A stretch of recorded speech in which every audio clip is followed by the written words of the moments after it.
Ya estamos en línea, doctor. Muy bien, pues buenas tardes. Bienvenidos nuevamente a nuestra conferencia de Cátedras Electas de la Geología Mexicana, organizadas por el Instituto de Geología y la Facultad de Ingeniería.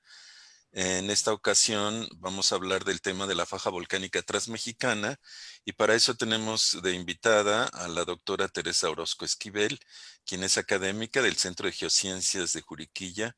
Ella es doctora, realizó sus estudios de licenciatura en la Universidad de Coahuila en Saltillo y después hizo estudios de maestría y doctorado en la Universidad de Karlsruhe en Alemania. A su regreso se incorporó al Centro de Geociencias en Juriquilla y ha participado durante varios años en proyectos de investigación.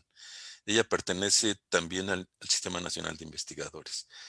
Bueno, doctora Teresa, muchas gracias. Vamos a dar inicio a la plática. Ya tenemos a nuestro público de Zoom y a nuestro público de FaceTime de Facebook conectados. Gracias por aceptar la invitación. Sí. Bueno, muchas gracias por la presentación, Dante, y buenas tardes a todos. Pues sí, hoy voy a hablar sobre la faja volcánica transmexicana. Seguramente todos han escuchado el nombre, por lo menos. Pues la faja volcánica es una de las provincias geológicas más jóvenes de México. Se inició aproximadamente a los 16 millones de años, sigue activa, es un arco magmático activo que se formó en un margen convergente muy complejo, que vamos a ver ahora, y pues es el lugar donde están los grandes estratovolcanes mexicanos tan emblemáticos, los que son activos actualmente. Pues la faja, en alguna estimación que hicieron en algún momento, consideraban que tenía aproximadamente 8,000 centros volcánicos dentro de la faja volcánica, entre estratovolcanes, calderas, conos monogenéticos y otro tipo de aparatos. Entonces, esta provincia, probablemente por ser también está en una zona muy densamente poblada, muy accesible, es tal vez una de las más estudiadas en México. Se ha estudiado tanto la geometría y la dinámica de la subducción, que es interesante, los procesos magmáticos, los procesos que han generado las rocas ígneas. También ha sido interesante por estudiar recursos geotérmicos, yacimientos minerales que también se han encontrado asociados a la faja, y particularmente porque también el volcanismo y la subducción pues representan un peligro sísmico y volcánico. Entonces, pues hay numerosos estudios y desde un inicio lo que se vio en la faja volcánica es que era un arco muy particular, si no decir único en el mundo. Lo que se sabe normalmente, los arcos asociados a subducción alrededor, bueno, por ejemplo en la zona circunpacífico, pues son paralelos a la trinchera, mientras en México el arco es oblicuo a la trinchera, una cosa pues muy especial, aproximadamente tiene un ángulo de 6 grados, sobre todo es oblicuo en los sectores, la parte central, la parte occidental. Además subducen dos placas, subduce la placa de Rivera y la placa de Cocos, y en la parte occidental colinda con un rift activo, el rift del Golfo de California, que vieron en otra de las cátedras de esta serie. Entonces, esta particularidad pues, llamó la atención desde muy temprano.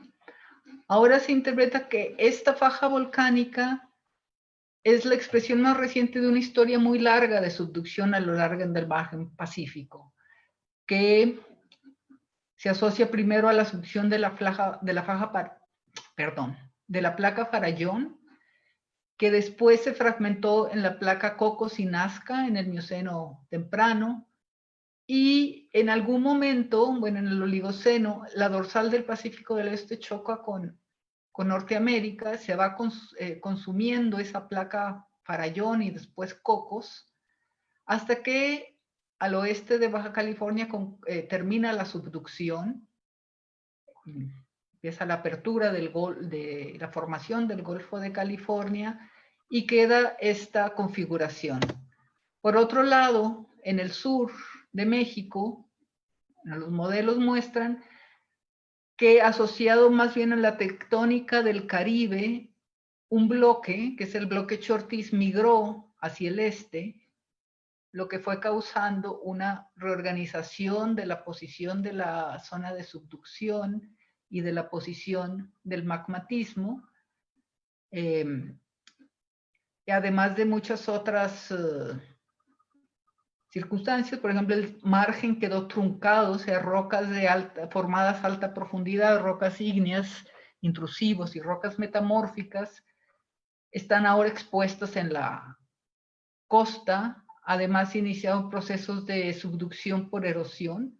Se supone que en esta zona parte de la corteza se está erosionando y subduciendo, y un proceso de retroceso de la trinchera por el movimiento de Norteamérica hacia sobre la placa de Cocos. Entonces, esto causó que la posición del magmatismo fue cambiando desde el Cretácico tardío Paleoceno al Eoceno. Hay una migración hacia el este. En el Oligoceno cambia la posición de nuevo, Mioceno temprano, hasta formar la faja volcánica. Prácticamente hay una rotación antihorario del arco, y prácticamente la faja volcánica pues es parte de esta historia, de esta evolución que se ha dado por la subducción en el margen pacífico de México. Digamos que ha sido más o menos un continuo de subducción desde el Jurásico medio aproximadamente. Otra de las particularidades de la faja es que la edad de la placa que está subduciendo varía a lo largo de la trinchera. Esto tiene que ver con la distancia a la dorsal del Pacífico del Este, que va aumentando hacia el sur. O sea, si aquí se forma la corteza oceánica, pues la corteza oceánica que está subduciendo bajo México, bajo la parte sur de México, es mucho más antigua que la que subduce bajo que la placa que subduce más al norte. Esto tiene influencia porque la edad tiene consecuencias tiene influencia en la estructura térmica de la zona de subducción. También la velocidad de convergencia de las placas varía de norte a sur. Entonces tenemos un margen de subducción, un sistema de subducción con condiciones muy variables de entrada. También bajo el arco está subyacida por basamentos de distinta composición. Aquí están más o menos los terrenos del basamento de México, los terrenos antiguos de México, que se supone que están bajo la faja volcánica. Y el sector occidental está subducido por ensambles mesozoicos con magmatismo más antiguo, probablemente desde 160 millones de años, mientras que el este está subducido por basamentos mucho más antiguos, del precámbrico y paleozoico, y sobre todo en esta región no ha habido magmatismo en los últimos 120 o 150 millones de años, o sea, previo a la formación de la faja, mientras que acá pues estaban los arcos antiguos, había estado afectado por subducción desde muchos millones de años. Pero bueno, esto se supone por lo que se ve al norte y al sur, porque realmente de la faja no hay mucha información de cuál es el basamento. No hay afloramientos y hay muy pocas localidades donde se han encontrado cenolitos que vengan de la corteza inferior, que nos den información sobre la composición de la corteza inferior. Y también un poco relacionado con esto, el espesor cortical varía. Es mucho más grueso en este sector oriental, donde tenemos basamento antiguo, y más delgado hacia, la corteza es más delgada hacia el occidente de la faja, y en ambos lados de la costa se adelgaza la corteza.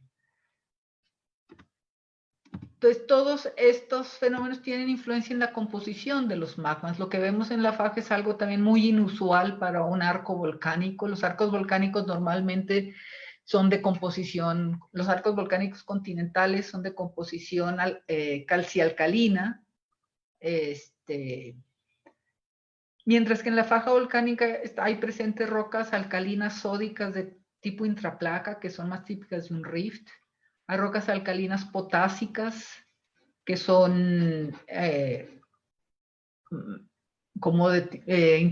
incluyendo los de los lamprófidos, que es un tipo de roca muy particular, muy alto potasio. Y lo curioso es en estos mapas donde se muestra la distribución de este tipo de rocas, que generalmente coexisten en el espacio y en el tiempo. Prácticamente se puede estar emplazando un volcán de tipo arco y al lado estarse formando uno de tipo intraplaca, lo cual es algo también muy particular que coexistan en el espacio y en el tiempo. En algunos arcos se pueden tener algunos tipos de rocas, pero en posiciones diferentes del arco.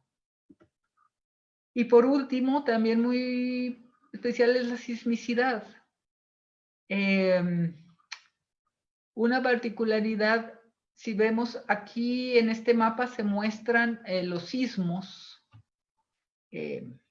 la profundidad de los epicentros, la localización de los hipocentros, y con colores se distinguen las profundidades de esos hipocentros. O sea, lo que se ve bajo la faja volcánica es que hay mucho menos sismos, por un lado. Estos son los sismos de magnitud mayor a 4, mayor o igual a 4. Y que no hay sismos profundos, o prácticamente no hay sismos profundos. Y lo más notorio, que no hay sismos bajo la faja volcánica, sismos registrados bajo la faja volcánica transmexicana, lo cual también es una anomalía, porque normalmente estos sismos que aquí se muestran en perfiles a profundidad, o estos hipocentros, pues definen la zona de Badati-Benioff, que hacia el sur está muy bien definida la profundidad, pero en esta zona pues desaparecen a ciertas profundidades y ya no hay sismos. Entonces esto pues causó siempre un poco de curiosidad, ¿dónde está la placa subducida? Y si esa placa subducida tenía influencia en el volcanismo de la faja volcánica. Entonces, claro, esto dio lugar a muchos modelos, algunos modelos, muchos apoyaban la idea que la faja se relacionaba a la subducción, pero hubo muchos modelos que cuestionaban que hubiera una relación entre el magmatismo y la subducción. No voy a discutirlos muy a detalle, solo como cultura general. Fueron muy debatidos, hubo un tiempo, mucho debate al respecto, y finalmente fueron abandonados a favor de un origen relacionado a la subducción.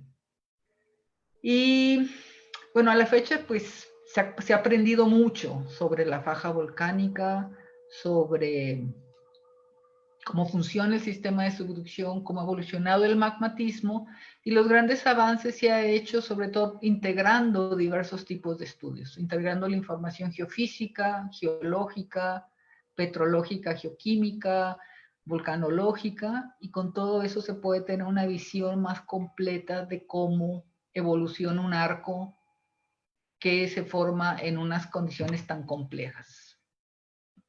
Entonces vamos un poco a lo que se sabe. O sea, desde 1900, bueno, este trabajo es de 1995, pero ya antes un poco se sabía que la placa bajo, que se hunde aquí bajo el continente, tenía distintos ángulos de subducción, que en esta zona, hacia el este, el ángulo de subducción era más plano. Aquí lo que se muestra son las líneas, isolíneas de profundidad. Era más plano, y que hacia la parte occidental de la faja el ángulo de subducción era mucho mayor. Aquí estas líneas que se muestran punteadas bajo la faja es simplemente porque no se sabía, no había sismos para determinar la posición de la placa. Entonces no se sabía qué pasaba ahí. Pues hace ya unos años, o sea, entre 2005 y 2009 se desarrollaron varios experimentos sísmicos que arrojaron mucha nueva información sobre la estructura de la subducción, que tiene mucho que ver con la evolución. Se realizaron estos experimentos, hubo uno en la parte occidental, el experimento Mars, una serie de estaciones de banda ancha, luego una línea MASE aquí atravesando en esa zona de la placa más plana, y otro en el istmo, este proyecto VEOX. Entonces voy a mostrar aquí, bueno, los resultados de MASE, de esta línea que va por esta zona donde ya se sabía que la placa era, pues tenía un ángulo muy bajo, que permitió tener una imagen de la placa a profundidad y que muestra que la placa primero subduce con un ángulo alto, después subduce prácticamente horizontalmente debajo de la litosfera, antes de hundirse con un ángulo muy alto, un ángulo de aproximadamente 75 grados bajo el arco. O sea, aquí arriba se muestra, aquí está la Ciudad de México y esta es la extensión del arco, más o menos. Entonces, pues, permite ver cuál es la posición del slab, de la placa subducida, bajo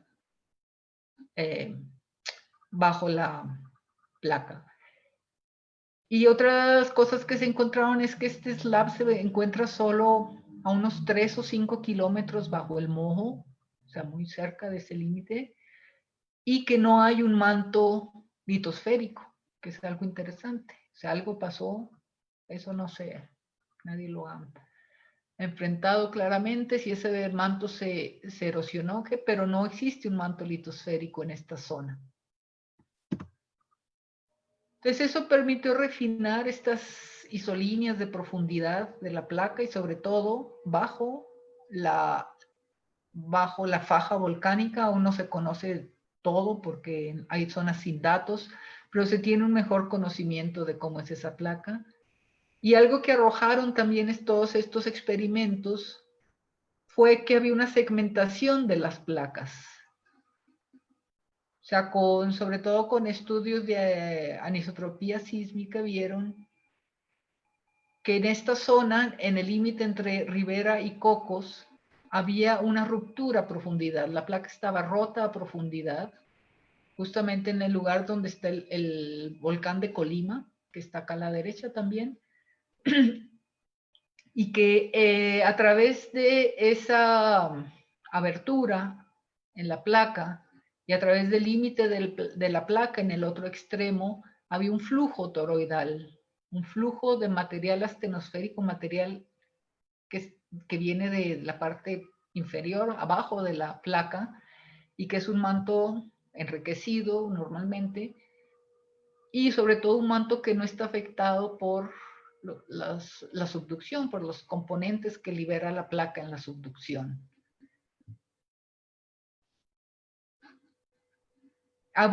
Y que esta placa tiene ángulos entre 35 y 70, perdón, creo que aquí íbamos mal,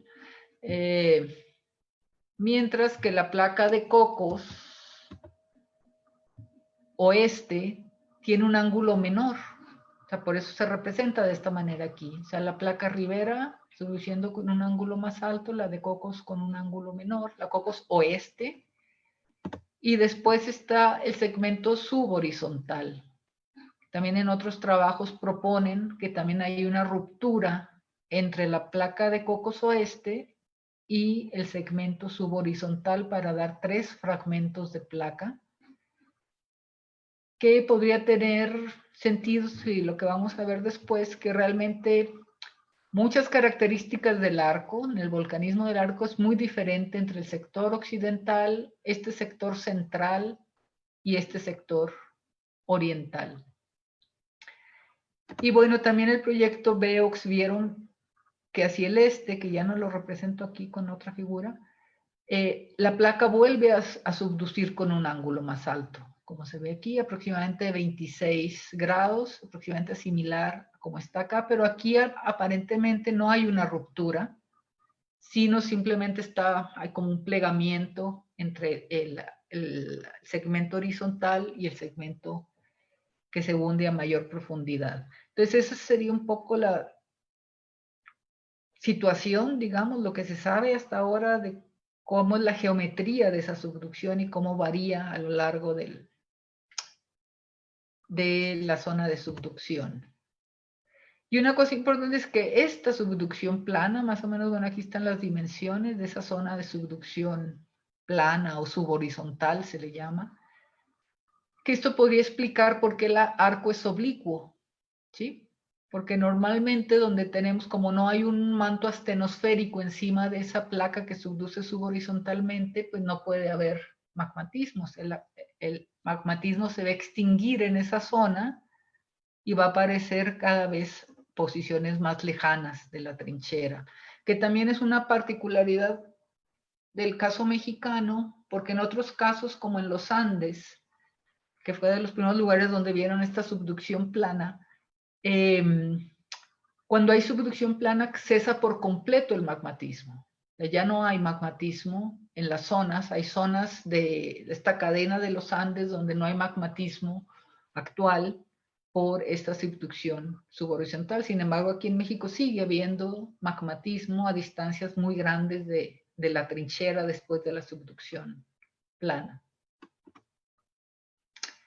Entonces, todos estos estudios geofísicos pues, nos han permitido tener una mejor idea de cómo funciona este sistema de subducción, ¿sí? Esta geometría. Pero la información que nos da la geofísica, que es muy importante, pero es la situación actual, o sea, cómo es actualmente el arco de subducción.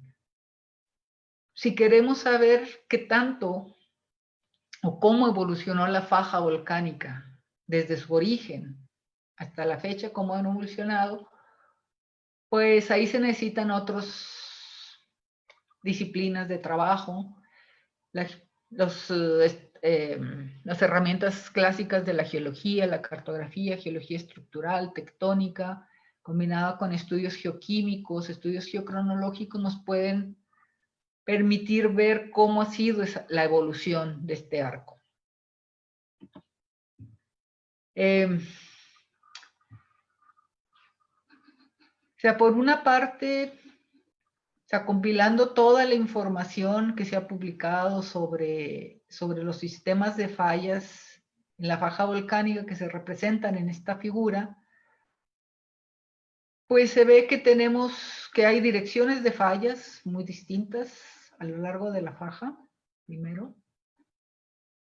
Muy notorio que hacia el este está casi ausente la deformación. Hay algunas fallas como este semigraben de Aljibes o las fallas acá del campo volcánico de Apan, pero es muy escaso el fallamiento en el sector oriental, mientras que es muy intenso en el central y también en el occidental. O sea, en general lo que se ha encontrado es que la faja volcánica está en un régimen tectónico extensional, pero que la dirección máxima de extensión, ese sigma 3, es variable en los distintos sectores de la faja. Por ejemplo, hacia el occidente tenemos este graben Tepic-Zacualco, orientado norú-suré, el graben de Colima, orientado casi norte-sur, que esta sería la zona donde proponen ese rompimiento entre las placas. Acá subduce Rivera y acá subduce el Cocos Oeste. Y prácticamente ese límite entre, pues no necesariamente en placas, ¿sí? Hacia el centro tenemos este magmatismo, ha formado estos grandes cuencas como el Chapala, Cuitzeo, o sea que ahora vemos como lagos, había más lagos, pero eso es lo que ha quedado de toda esta tectónica extensional. Y otra cosa que se ha visto es que el magmatismo parece migrar de norte a sur, iniciando en el Mioceno tardío en la parte más al norte de la faja y fue migrando en el Plioceno hacia el sur, y la tectónica actual, ahí creo que se movieron un poco esas, perdón, estas cositas, pero sí, fue migrando hacia el sur. O sea, hay una migración de la deformación de norte a sur, aproximadamente. O sea, como un ejemplo, por ejemplo, un gran activo actualmente es el sistema de fallas Acambay, que vemos aquí corta a estructuras volcánicas como la caldera de Amealco, algunos volcanes como Mascalcingo. O sea, aquí se ve una foto del Mascalcingo con esas fallas que cortan al volcán.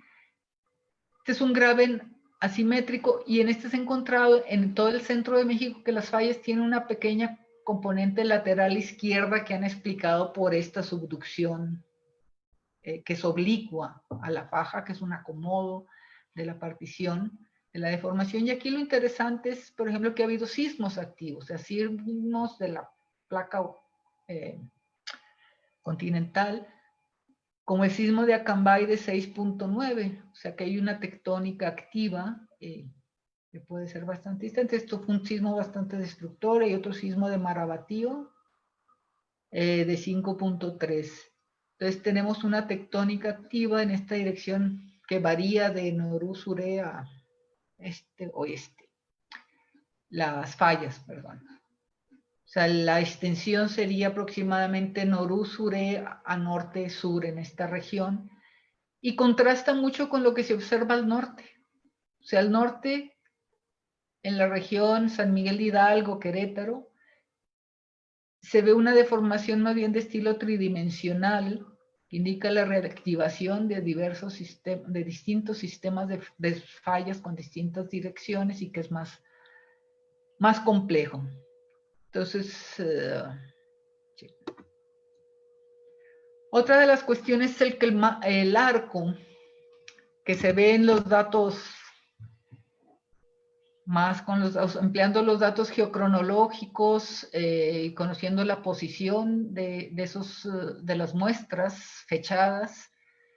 Se grafican aquí, por ejemplo, la edad de las rocas, que sería una indicación, esa edad de las rocas o la posición de las rocas sería una indicación de dónde estaba el magmatismo en ese momento, en qué posición estaba dentro del arco. Aproximado, por supuesto, porque no existe fecha de cada roca y de cada volcán de la faja, pero nos da una idea de la posición.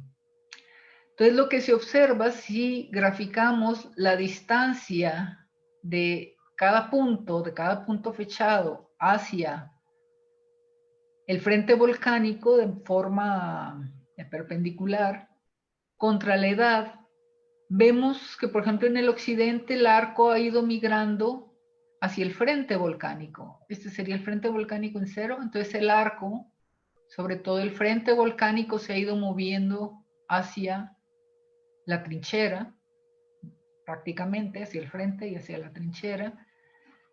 Eso en el occidente, mientras que en el este el comportamiento es muy distinto.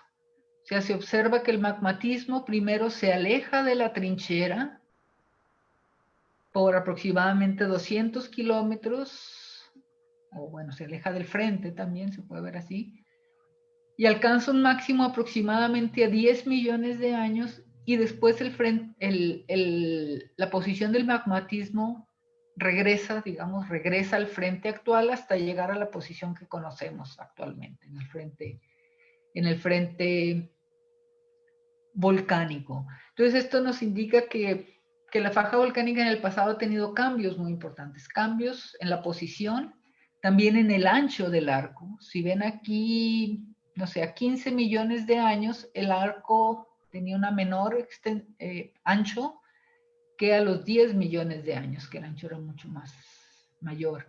Lo mismo se ve en el occidente, que el arco actual tiene un ancho mucho mayor que en el pasado. Y ahora, combinando, lo anterior fue solo las edades con su posición, ahora las edades y con la química de las rocas y con el estilo del volcanismo que se observa, se definieron cuatro eventos que han ocurrido. Digamos, se separó el magmatismo que ha ocurrido en la faja volcánica en 4 eventos. Uno de los eventos, bueno, el primero es el más temprano, entre el Mioceno temprano, medio al tardío. Otro del Mioceno tardío al Plioceno temprano. Un evento silícico en el Mioceno tardío Plioceno y después el arco actual del Plioceno tardío cuaternario. Esto lo vamos a ir viendo un poco más a detalle después. Aquí solo lo que quería hacer notar, bueno, que la posición de cada uno es un poco distinta y la composición química, este es un diagrama que es el típico diagrama TASP para clasificar rocas volcánicas, silicio contra sodio más potasio, y lo único que quiero mostrar aquí es simplemente que la composición es distinta en cada uno de esos eventos. Entonces, en este arco digamos el magmatismo inicial, como habíamos visto, pues la faja volcánica se forma por esta rotación de los arcos desde mucho tiempo atrás. Aquí está, se muestra aproximadamente la posición del arco del Mioceno temprano, que sería todavía pues parte de lo que se considera magmatismo de la Sierra Madre Occidental. Bueno, también acá al sur hay parte de esto, pero el magmatismo de la Sierra Madre Occidental, caracterizado sobre todo por un volcanismo explosivo, ignimbritíco, de composición silícica dominantemente, bueno, las grandes ignimbritas de la Sierra Madre Occidental. Y esta es la posición. Entonces el punto es un poco difícil definir cuándo empieza la faja, cuándo termina la Sierra Madre Occidental. Porque, bueno, se han reportado cosas que entran en el rango de la Sierra Madre Occidental. En esta zona, los domos de Chalcatzingo, la zona de Malinalco, Tepoztlán, la Sierra de Mil Cumbres, donde en parte se traslapan esas edades, o hay una combinación de edades. Lo que se ve, si graficamos la edad de toda la base de datos que tenemos contra la distancia a la trinchera, se ve muy claramente, por ejemplo, desde 23 millones de años, como tenemos este grupo aquí, y a partir de aproximadamente 16 millones de años, aparecen las rocas a casi todo lo ancho de la faja. Entonces, por eso se ha establecido un poco que, bueno, la faja inicia en ese momento donde, digamos, la faja se extiende hacia el este, ¿sí? Deja de estar en esa posición Noru-Suré y se extiende hacia el este. Podríamos decir, es algo un poco arbitrario, pero podemos decir, bueno, eso, al menos por su localización, podemos decir, ahí inicia la faja volcánica transmexicana. Pero no es solo eso, también aproximadamente a esas edades se ve un cambio de ese volcanismo de la Sierra Madre Occidental, que es explosivo y silícico, a un volcanismo más andesítico, dacítico, más calcialcalino. O sea, realmente este es un arco típico. Hay estratovolcanes, es calcialcalino, es de composición intermedia. O sea, sería lo que esperamos de un arco. Y lo que se ve en las edades es que este arco fue migrando. Aquí se ven, están representadas las edades y la posición aproximada del arco, que primero tendríamos un arco más estrecho, que luego se ensanchó muy notablemente y migró la localización del magmatismo, alejándose de la trinchera, sobre todo en esta zona, hasta alcanzar esta zona de los volcanes La Joya, Palo Huérfano, en la parte más, que son estratovolcanes. Entonces, normalmente se ha propuesto que la posición del arco y el ancho del arco tiene que ver con el ángulo de subducción. Con un ángulo de subducción más plano tendríamos un arco más ancho y más alejado. Si esta es la trinchera, a 0 kilómetros aquí, perdón, no está la unidad. más alejado de la trinchera y más ancho, mientras que si el ángulo de subducción es más alto, tendríamos un arco más estrecho y más cercano a la trinchera.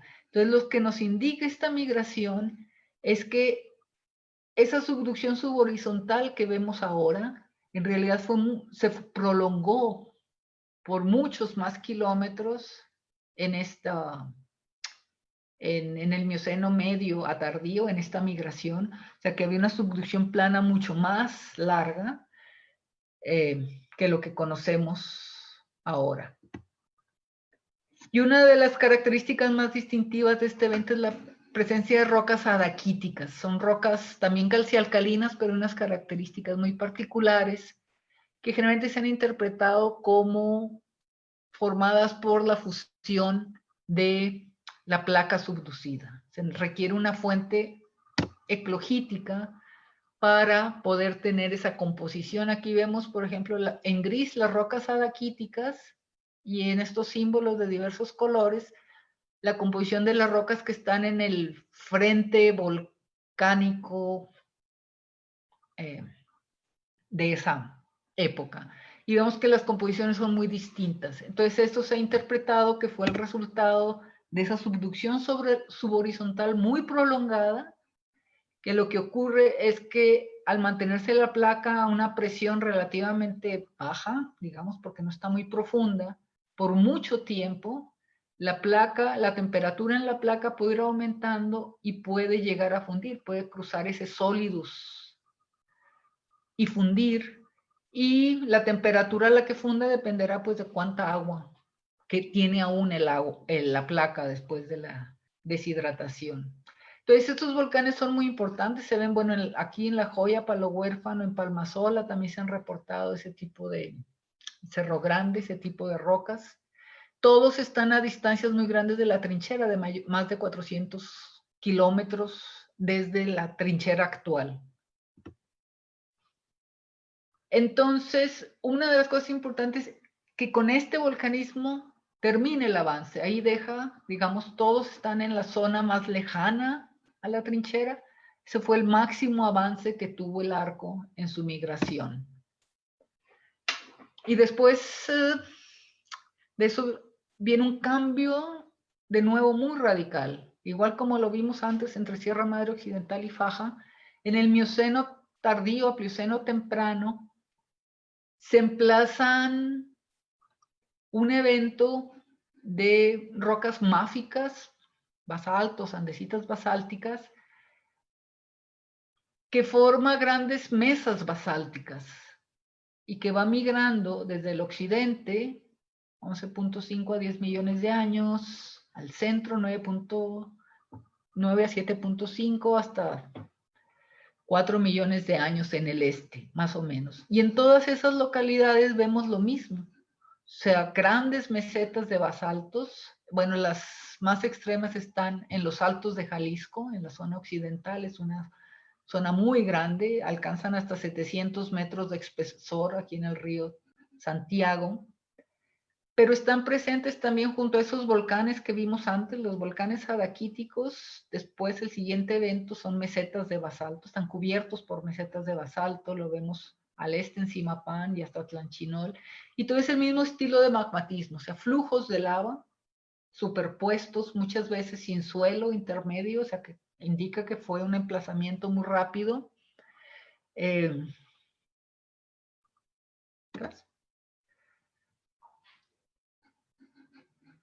Y bueno, la composición, que es sobre todo máfica. Y otra de las características es que el magmatismo parece ser fisural, ¿sí? Hay algunos conos de escudo, conos de lava que se identifican, pero generalmente no se identifican aparatos volcánicos. Parece que las erupciones son fisurales. Durante todo este evento, todo es máfico, no hay estratovolcanes clásicos típicos de un arco. Entonces es un cambio muy notable en el estilo del magmatismo y en la composición del magmatismo. El anterior era calcial, intermedio, ahora es máfico. Y la química, bueno, no me voy a meter aquí, no los voy a asustar tanto con esto, pero En estas rocas hacia el occidente son más calcialcalinas, hacia el este se vuelven más de intraplaca, o sea, hay rocas de intraplaca, típicas de intraplaca. Lo interesante es que al occidente es la zona donde hubo subducción previa a la faja por mucho tiempo. Eso podría definir que la composición es distinta al oeste, mientras que al este no había habido subducción previa. Digamos, el manto no estaba tan afectado por subducción, y al este hay rocas típicas de intraplaca, que aquí se marcan como rocas O y B. Se puede ver la diferencia entre el evento anterior, en gris, la faja temprana, y estas rocas del evento máfico. Entonces eso se ha propuesto que hubo una ruptura en la placa subducida. Es una ruptura que sería la prolongación de la ruptura de la placa después de que se consumió farallón o cocos al occidente de México, y que esa ruptura de la placa a profundidad, o sea, prácticamente cuando termina la subducción, la dorsal topa con el continente, a profundidad pues la placa se rompe, que ya no tiene el empuje, y se hunde en el manto. Entonces, bueno, es una propuesta que ese evento significa esa propagación que fue migrando hacia el este, generando ese tipo de magmatismo, y que al abrirse ese espacio, eso permitió el ascenso de manto astenosférico, que no estaba afectado por la subducción, y la fusión por descompresión, por el ascenso del manto y la generación de estos grandes volúmenes de magmas máficos. Hay otros modelos. Para el occidente se ha propuesto un modelo de laminación de goteo litosférico, se le llama, o sea, que una gota de corteza, manto litosférico, se hunde en el manto, puede fundir y generar todo este tipo de composiciones que se ven ahí. Pero bueno, este modelo se concentra solo en esa parte occidental, no explica toda esa secuencia muy similar a lo largo del arco. Luego vino un evento silícico que marca el inicio del retroceso de la trinchera. Por ejemplo, en el occidente, aquí voy a ver, bueno, se ve todo hasta el Holoceno, porque ya es difícil ponerle un límite, digamos, es muy similar la evolución de ese magmatismo silícico, que en el occidente está concentrado solo en el Graben de Tepic-Zacualco, todo el volcanismo silícico. Se ve una ligera migración, el más antiguo está al norte y luego migra un poco hacia el sur, pero no mucho, generalmente son grandes domos, algunas ignimbritas. La fase inicial es solo silícica y luego se vuelve bimodal. O sea, hay rocas máficas ligeramente alcalinas y riolitas que se emplazan. Incluso en las fases más tardías hay riolitas hiperalcalinas que son típicas de rifts también. Mientras en el sector oriental, muy distinto el estilo. Bueno, en el sector oriental, en el sector central no hay volcanismo silícico. Bueno, pasé muy rápido, pero en el sector central no hay volcanismo silícico. En el sector oriental, el volcanismo silícico está principalmente asociado a grandes calderas, estas grandes estructuras de colapso que generan grandes volúmenes de ignimbritas. Y una cosa interesante, si vemos esas calderas, las edades de las distintas calderas, vemos que hay una migración, y si graficamos también las edades de las rocas, una migración muy marcada hacia el frente volcánico, hacia la trinchera. O sea, el volcanismo inició en las partes más lejanas a la trinchera y luego se ha ido yendo a porciones cada vez más cercanas. Hay una migración del arco. Esa migración del arco nos indica ahora el proceso inverso. O sea, ahora la placa está en retroceso. Está aumentando el ángulo de subducción, está retrayendo. Y muy curioso, la evolución es muy similar al occidente, aun cuando están en lugares muy distintos. A partir del Plioceno, el magmatismo es bimodal. También en las etapas más tardías hay estas riolitas hiperalcalinas que son típicas de zonas de extensión o de rift, no tanto de un arco. En el este hay muchas evidencias, no solo en el oeste también, muchas evidencias de mezclas de magmas. Por ejemplo, si analizamos el volcanismo monogenético, eso de duración muy corta, tiene una distribución más o menos bimodal, o sea, rocas muy silícicas, rocas muy máficas, algunas intermedias que ahorita vemos, mientras que en las calderas tenemos toda la distribución de volcanismo. Y hay ejemplos muy espectaculares, que me ha parecido siempre más espectacular es este depósito que hay en los Sumeros, donde alternan pomes silícicas con escorias basálticas o máficas, en la misma unidad, que te indica que al mismo tiempo había una erupción silícica riolítica y una erupción máfica, y aquí estos son los depósitos de esas dos erupciones. Muchas otras evidencias como pomes bandeadas, bloques máficos en una ignimbrita, todo eso evidencia una mezcla de magma, y que parece que en este sector, en este evento silícico, la mezcla, el magmatismo, digamos, de base estaría dado por el volcanismo monogenético, que es bimodal, se está generando basaltos que probablemente se emplazan en la corteza, generan fusión cortical, generan,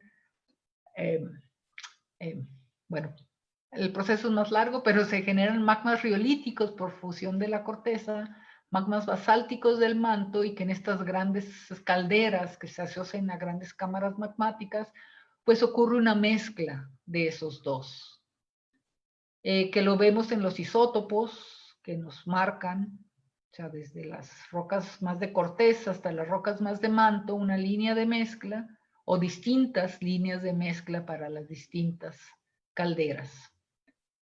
No voy a entrar en esto y es muy petrológico, pero digamos que ese es el principio. Entonces, el modelo que se ha propuesto para esto es que durante esa subducción subhorizontal, la placa se va deshidratando y, bueno, esa agua tiene que ir a algún lugar y pues generalmente va hacia la parte superior a la corteza. Incluso aquí detectan esa zona de ultra baja velocidad que se asocia a la presencia de fluidos entre la placa y la corteza litósfera. Entonces hay esa deshidratación de la placa. También han encontrado en estudios de magnetotelúricos y de atenuación sísmica que la corteza inferior bajo la faja volcánica hay una anomalía de alta conductividad, es mucho más conductiva la placa en esa parte baja, y también una mayor atenuación sísmica. Y todo esto aparece justo después de que la placa entra en subducción, en el ángulo alto, ¿sí? Después de la subducción subhorizontal es donde aparecen estas anomalías. Y se interpretan esas anomalías como la presencia de fundidos, de fluidos en la corteza inferior. Entonces, un modelo para esto es que cuando empieza a retroceder la placa, prácticamente la corteza está muy hidratada. Hay altas temperaturas, bueno, eso no mencioné, estos son modelados numéricos térmicos. Al retroceder la placa, esto hace que entre manto astenosférico desde atrás, que no está afectado por la subducción, y esta hidratación de la parte baja de la corteza hace que sea más fácil fundirla. O sea, por una parte va a haber fusión del manto astenosférico para generar basaltos, por otra parte hay una fusión en la corteza inferior. Y al seguir aumentando el ángulo de bueno, no aumenta el ángulo de subducción, lo que se va agotando es esa parte subhorizontal, va disminuyendo hacia el oeste, pues esto se va propagando hacia el sur, que es lo que se ve, van apareciendo las calderas más al sur, tenemos este volcanismo bimodal que en las calderas está mezclado. O sea, bimodal, las riolitas serían de la corteza, los basaltos de este manto astenosférico que entra acá, que pueden ser, hay muchas rocas alcalinas sódicas, basaltos alcalinos de intraplaca.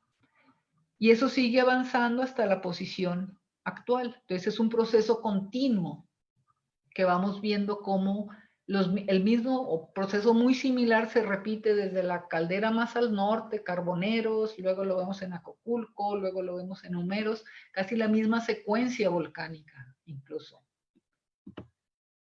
Y también lo vemos en la composición isotópica. O sea, las rocas del este pues tienen más señal de corteza porque la corteza es muy vieja y podemos ver muy bien la señal. Aquí los valores rojos, digamos, indicarían la participación en los magmas de una corteza más vieja, o sea, más evolucionada también.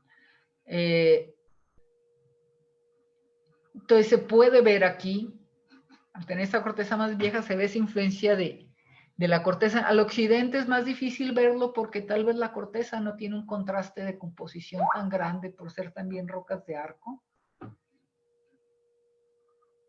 Perdón. Y también coincide esta zona, curiosamente, con la zona de subducción plana, ¿sí? Que es donde se supone que va retrocediendo esa placa. El cuaternario, ahí ya no me voy a meter tantísimo, solo un par de cosas. La cuestión es que el cuaternario, las rocas del cuaternario son las más diversas. Los anteriores se pueden un poco, tienen como ciertas características muy claras. En el cuaternario el volcán se vuelve muy diverso en la composición, en los estilos eruptivos. Como un ejemplo, en el occidente, que es el caso más particular, a partir del Plioceno tardío aparecen estratovolcanes, bueno, más bien en el cuaternario. Generalmente estos volcanes del occidente son muy jóvenes. Todos están orientados o cercanos a este graben de Tepic-Zacualco, relacionados con ese gran graben, en la parte trasera del arco. Lo clásico en los arcos es que los estratovolcanos están en el frente volcánico. Aquí están en la parte trasera del arco. El frente volcánico es un frente volcánico potásico, no ultrapotásico, sí, donde hay lamprófidos, o sea, rocas muy exóticas. Hay mucho volcanismo de intraplaca, todo lo que está en colores más oscuros, volcanismo silícico. O sea, esa es una situación muy compleja que muy probablemente está dada por toda esta conjunción de lo que vimos de las placas que se rompen, el ángulo en el que subduce la placa, el tipo de corteza que tenemos encima. Hacia el este, en Michoacán, Guanajuato, tenemos un volcanismo totalmente diferente. Tenemos este volcanismo dominantemente monogenético. Hay como 1,200 estructuras volcánicas en un área de 40,000 kilómetros cuadrados. Es un campo volcánico gigante. Prácticamente todo el sector central está conformado por esto. No hay estratovolcanes, aparentemente, o si hay algunos muy pequeños, pero tiene un estilo de volcanismo muy distinto, esa parte central, que es ese segmento central donde aparentemente hay una ruptura al este y al oeste de la placa. Entonces ese magmatismo es más máfico, bueno, es diverso, pero hay muchas rocas máficas.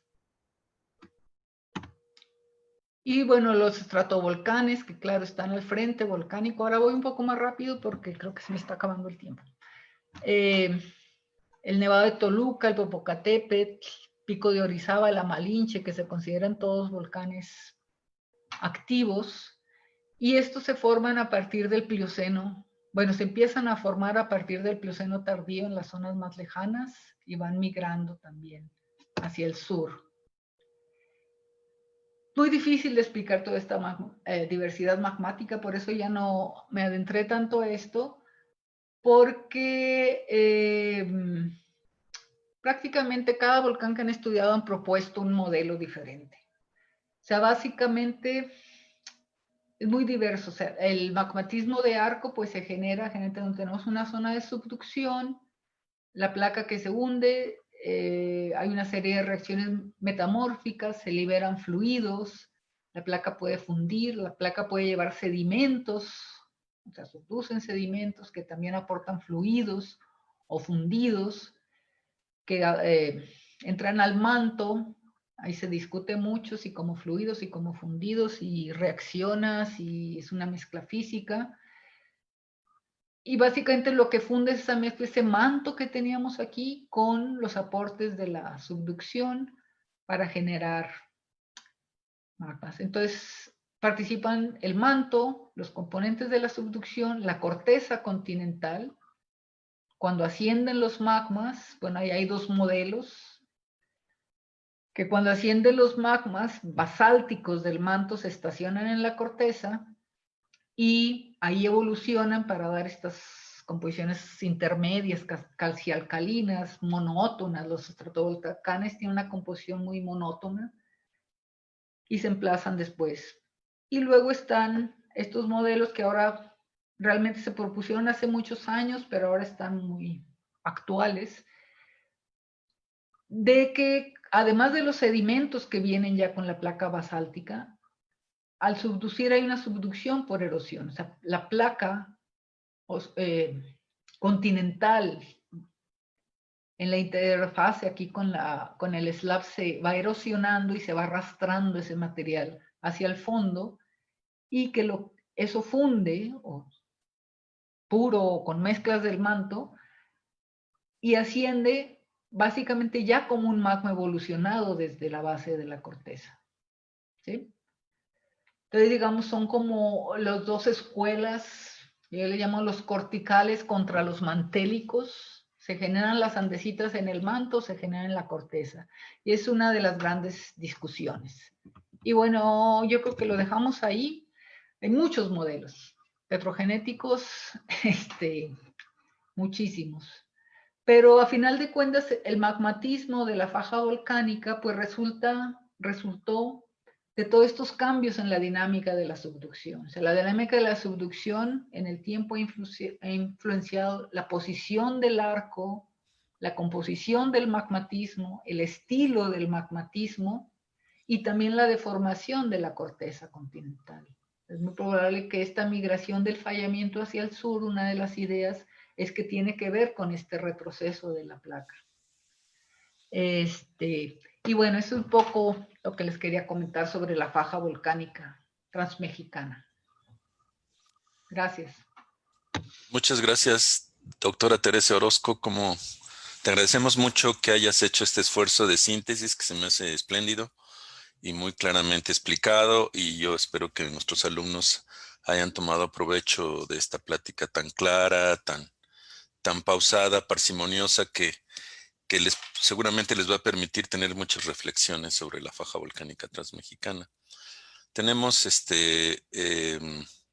déjenme checar si no ha levantado a nadie del grupo la mano para hacer preguntas, porque ya tenemos algunas preguntas del público de Facebook. Uy, qué miedo. Sí. ¿Alguno de los chicos tiene alguna pregunta ahorita o prefieren que pregunte primero el público? Pues creo que nadie levanta la mano ahorita, entonces vamos a dar paso a que el público de Facebook nos haga preguntas. Jesús, ya tenías tú algunas preguntas, ¿no? Por favor. Sí, claro que sí, doctor. Uh-huh. Félix Rodríguez Cardoso pregunta lo siguiente. ¿Hay evidencia de vulcanismo adaquítico asociado a la ruptura de la placa o solo se encuentra asociado a la subducción plana?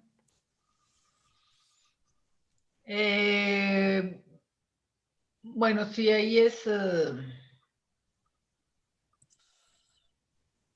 un poco difícil establecer el momento exacto donde ocurre cada proceso, ¿sí? Es probable que estén relacionados, o sea, que aparece el volcanismo adaquítico cuando empieza a romperse la placa, empieza a entrar manto astenosférico a través de esa ruptura y funde la placa.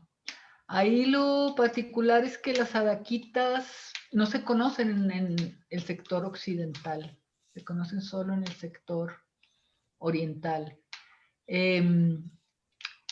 Entonces, podrían ser procesos asociados, o sea, la primera fase, o podría ser simplemente que la placa avanzó hasta que la temperatura rebase esa temperatura del sólido, o sea, la temperatura que requiere para fundir la placa, y que ahí es cuando empiezan a fundir estas rocas y que probablemente que eso pudo haber acelerado la ruptura.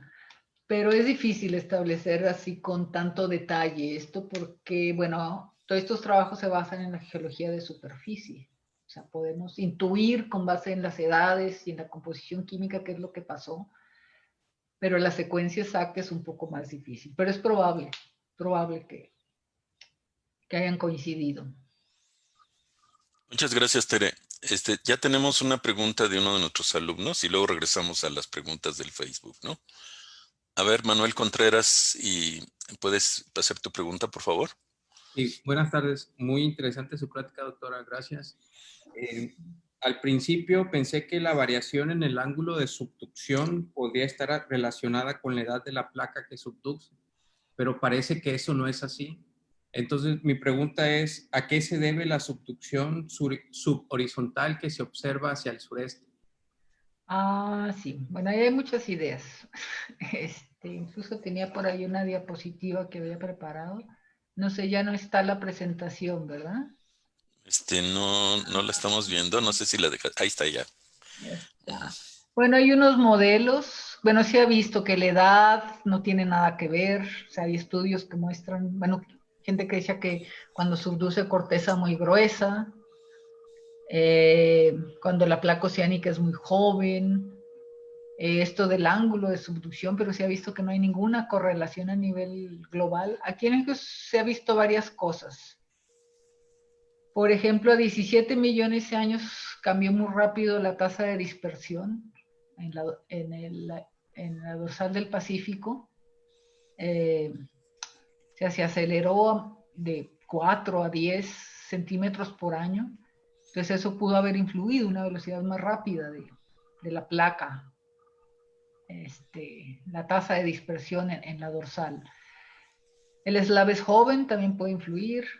Otra cuestión es que la trinchera está en retroceso porque en Norteamérica, digamos, se mueve sobre la placa de Cocos, ¿sí? O sea, se mueve sobre Cocos, entonces la trinchera se va retrocediendo.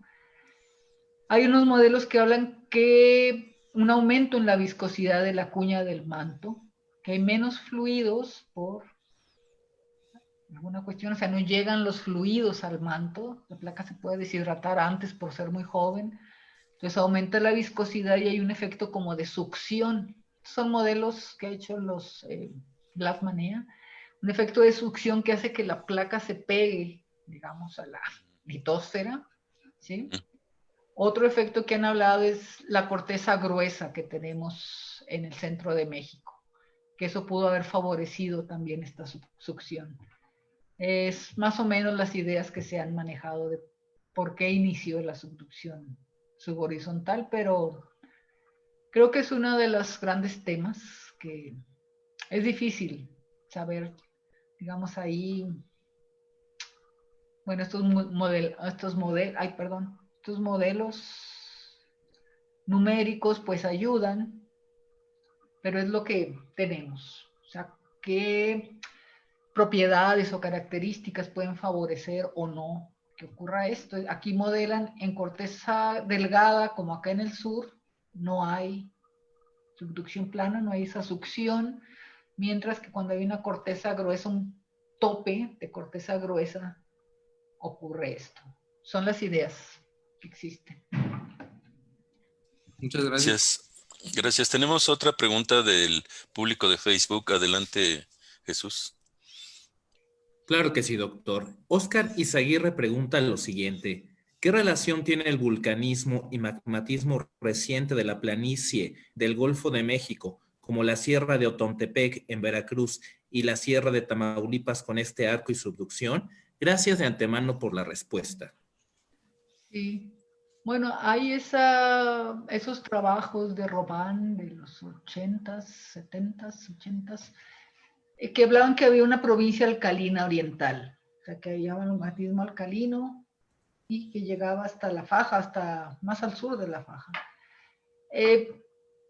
Con estudios más recientes se ha visto que lo de Sierra de Otontepec y Palmasola, que es en las partes más al este de la faja volcánica,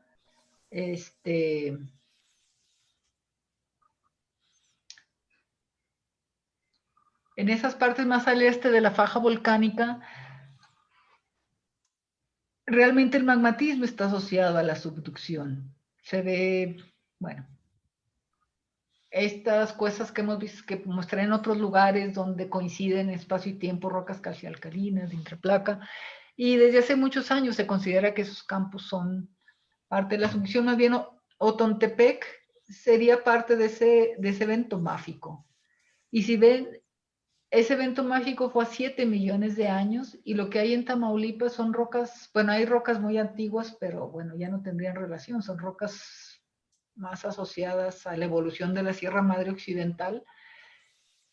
Hay rocas muy jóvenes del Cuaternario, si mal no recuerdo, en Tamaulipas, también como de este tipo, pero es difícil establecer una relación. Yo creo que lo de Tamaulipas está más bien asociado a toda esta extensión tipo Basin and Range que ha generado campos volcánicos de intraplaca en distintos lugares. Es mi idea, pero nunca lo he estudiado a detalle. Pero difícilmente que haya esta provincia volcánica como la definía Rubán.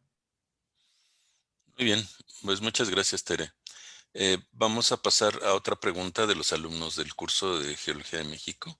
Melissa, adelante con tu pregunta. Sí, gracias, profesor. Muchas gracias, profesora. Y quisiera saber si nos podría explicar un poquito más de por qué no se puede delimitar como esta parte de la faja con la Sierra Madre. A ver, es que la última parte no te entendí muy bien, está el volumen muy bajo. ¿Por qué no se puede delimitar como esta parte de la faja volcánica con la Sierra Madre Occidental? Bueno, por eso que comentaba que fue como una rotación, ¿sí? Y bueno, si en algún lugar desaparece el magmatismo en la primera zona hacia el sur, y es donde se vuelve, digamos, este-oeste, el volcanismo en el sur se va yendo mucho más al sur y queda como un hueco. Entonces, pues, sí, más que nada, en esa figura que mostré es un poco difícil decir, por ejemplo, Chalcalcingo, los domos de Chalcalcingo los han considerado que es parte de la faja volcánica, estos de 20.7. O sea, son domos silícicos. O sea, podría ser parte de uno, podría ser parte del otro. Es un poco difícil poner ahí el límite tan claro. Son de composición muy exótica también. Estos domos de Chalcalcingo. Es más bien eso, es un poco difícil decir, ok, termina a los 15.92 millones de años, es un proceso continuo. O sea, aquí hay un traslape y, bueno, es un límite aproximado, una edad aproximada, donde decimos que, ok, aquí la llamamos faja volcánica. Gracias.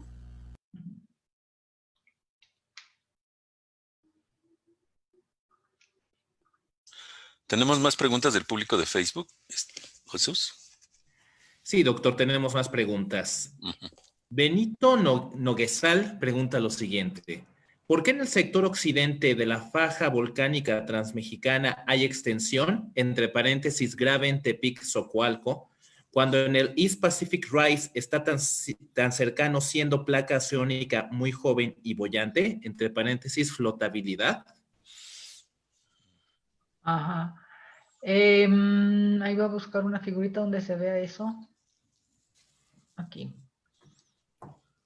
No, se ve muy mal. Bueno, esto del Graben de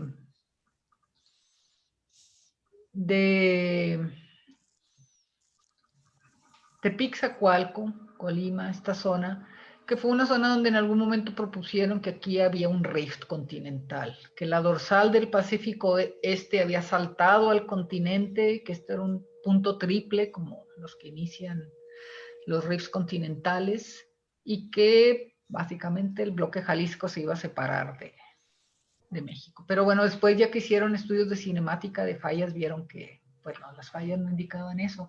Lo que parece ser que toda esta deformación está asociada, bueno, lo que proponen, que está asociada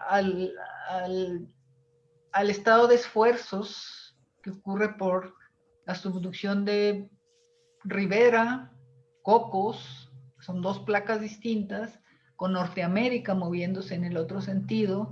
Incluso hay un trabajo que propone que básicamente el bloque Jalisco está prácticamente inmóvil con respecto a Norteamérica, ¿sí? Es como un bloque que se quedó ahí en medio de esos esfuerzos con distintas direcciones y que toda esta deformación, pues, bueno, la de Tepic-Zacualco está dada por ese tipo de esfuerzos que ocurren. Colima, no sé, ahora con esta historia de que la placa está rota a profundidad, pues se tenía que evaluar qué tanto esa ruptura de la placa puede influir en la formación de este graben de Colima, que también es algo que ya no mencioné, pero es muy particular. Este volcán, todos los estratovolcanes del oeste están acá atrás, en Tepic-Zacualco, y solo Colima está al frente, justo en la zona donde proponen esa ruptura. Entonces es, bueno, un poco lo que puedo decir. No sé si eso responda a su pregunta. Gracias, sí, cualquier comentario adicional se puede ver después porque las preguntas van a quedar ahí en el Facebook. Entonces, yo creo que nuestros escuchas pueden hacer comentarios adicionales porque hay personas que mandan saludos y que hacen preguntas y eso se podrá contestar después, ¿no? Vamos a proceder con más preguntas de los alumnos. José María García Márquez tiene otra pregunta. Buenas noches. Primero que nada, muchas gracias, doctora, por la plática. La verdad es muy ilustrativa. Mi duda es más hacia si la composición del vulcanismo y la migración, cómo se ve afectada por el ángulo de subducción de la placa, es decir, la composición y el tipo, si es si un vulcanismo bimodal, silícico, si es explosivo, si es de cómo se afecta. El ángulo de la placa. Bueno, hay uno de los modelos que proponen Jalisco, donde hay todo este volcanismo potásico en el frente, que también es muy exótico, tener en el occidente los estratovolcanes acá atrás y los campos volcánicos, sobre todo monogenéticos y potásicos, y se ha asociado con eso, con un ángulo de subducción alta, y que los componentes de la subducción que están participando para formar esos mapas vienen de zonas muy profundas de la placa. Cuando la placa alcanzó condiciones metamórficas mucho más altas, son estables fases como la fengita, y que eso es lo que estaría provocando eso. Ese es uno de los modelos para explicar este movimiento potásico y que prácticamente tendría que ver con el ángulo de subducción de la placa. En otros lugares, no. Bueno, no hay nada que se conozca, no hay ningún estudio que se haya hecho enfocado a ver particularmente pero yo no creo. Puede haber pequeñas diferencias, pero sobre todo el tipo, en los fluidos que se generan, la composición va a ser distinta entre más profundo sea la placa porque tenemos pues fases metamórficas distintas. Pero aquí para la faja no, bueno, es el único trabajo que conozco que relaciona eso, que una placa con mayor ángulo de subducción y un origen más profundo de esos magmas de arco para formar esas rocas potásicas. Poco la idea, hay esta idea de la relación profundidad-potasio, que entre más profunda sea la placa, el magmatismo se va volviendo más potásico. Es algo que se conoce desde hace muchos años, le llaman la relación KH. Pero generalmente esa parte muy profunda está en las partes muy lejanas más lejanas a la trinchera. Ese magmatismo potásico lo vemos detrás del arco. Y aquí es una cosa particular. Vale. Muy bien. Entonces, tendría que haber más. Gracias. Gracias. Vamos a recibir una última pregunta del público y ya podríamos dejar ahí las preguntas con la promesa de que seguiremos viendo los comentarios del público. Le pediríamos a nuestra autora que se echara un vistazo a esas preguntas y a ver si podemos contestar cosas adicionales. A ver, Jesús. Sí. Con gusto, doctor. Carlos Avelar pregunta: buen día, doctora, y felicidades por su presentación. ¿En qué parte de la faja volcánica transmexicana se encuentran los yacimientos minerales y a qué tipo de magmatismo se asocian? Y ahorita uno que me recuerdo así de pronto, aquí en la parte oriental, donde hay rocas adaquíticas, ahí han reportado este año, creo que fue, una publicación sobre ahorita no recuerdo el nombre, discúlpame. Es un trabajo del grupo de Tony Camprubí. La primera autora es una mujer, no recuerdo, que reportan aquí un yacimiento del Mioceno medio, si mal no recuerdo, aparentemente asociado con ese tipo de rocas. Ahorita hay otro que así digamos que se ha visto que es claramente asociado al magmatismo de la faja.